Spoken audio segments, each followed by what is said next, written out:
নমস্কার বন্ধুরা, আমি ঝুমা। আমার চ্যানেলে সবাইকে স্বাগত জানাই।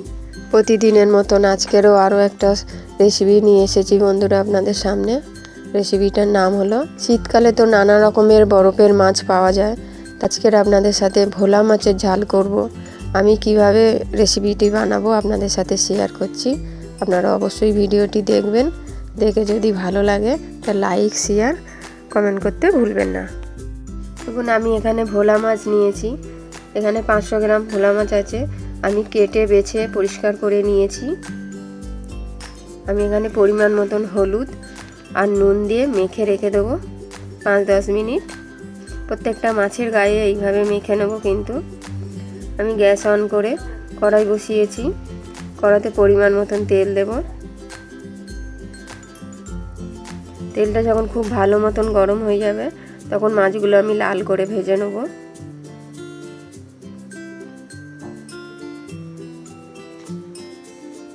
যতটা ধরেছে তেলের মধ্যে ততটাই দিয়েছি, বাকিটা আছে। কিন্তু এইভাবে আপনারা অল্প করে দেবেন, বেশি দিলে কিন্তু মাছ ভেঙে যাবে। শীতকালে অনেক রকমের মাছ পাওয়া যায়। আমি ভোলা মাছ নিয়ে এসেছি, ভোলা মাছের ঝাল করব, তাই আপনাদের সাথে শেয়ার করছি। ভাজা আমার হয়ে গেছে। ভাজাটা আমি তুলে নেব। সব মাছ আমি ভেজে নিয়েছি। একই কড়াতেই আমি আরও অল্প একটু তেল দিয়েছি। 1 চামচ কালো জিরে দিয়েছি। একটা বড় পেঁয়াজ ছোট ছোট করে কেটে রেখেছিলাম, আমি দিয়ে দিয়েছি। পেঁয়াজটাকে আমি লাল করে ভেজে নেব।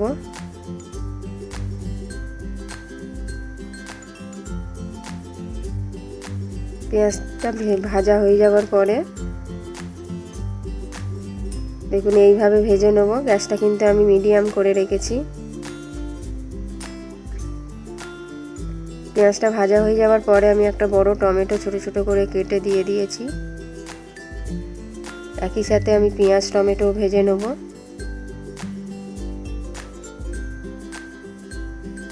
আমি 1 চামচ আদা বাটা দিয়েছি আর 1 চামচ রসুন বাটা দিয়েছি, 1 চামচ কাঁচা লঙ্কা বাটা আর পরিমাণ মতন হলুদ দিয়েছি। দিয়ে সব মশলাগুলো একই সাথে কষে নেব। খুব ভালো করে কিন্তু মশলাটা কষাতে হবে।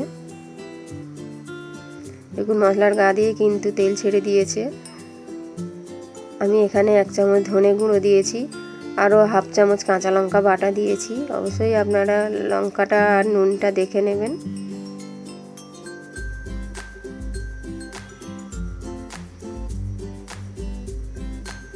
খুব ভালো করে কষাতে হবে মশলাটা, তেল ছেড়ে দেবে ভালো মতন।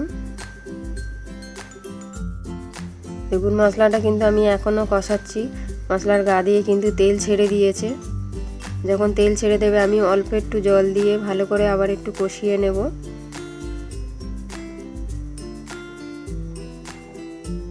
যত সময় নিয়ে মশলাটা কষাবেন তত ভালো মাছের টেস্ট আসবে।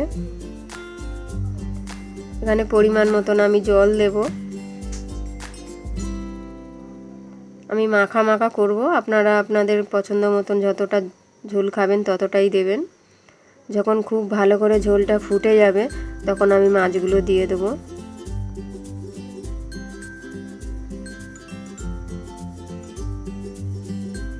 ভালো করে আমি নাড়িয়ে দিয়েছি।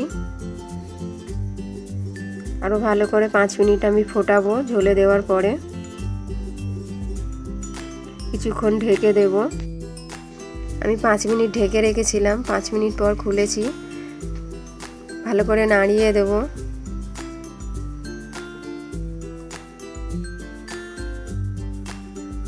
আমার ভোলা মাছের ঝাল কিন্তু একদম রেডি। আপনারা এইভাবে বাড়িতে বানিয়ে একবার খেয়ে দেখুন, আশা করি আপনাদের ভালো লাগবে। আমি উপর থেকে ধনেপাতা ছড়িয়ে দেবো। একটা প্লেটে আমি তুলে নেব। এই ভিডিওটি দেখার জন্য অনেক অনেক ধন্যবাদ। দেখে যদি ভালো লাগে একটা লাইক, শেয়ার, কমেন্ট করতে ভুলবেন না।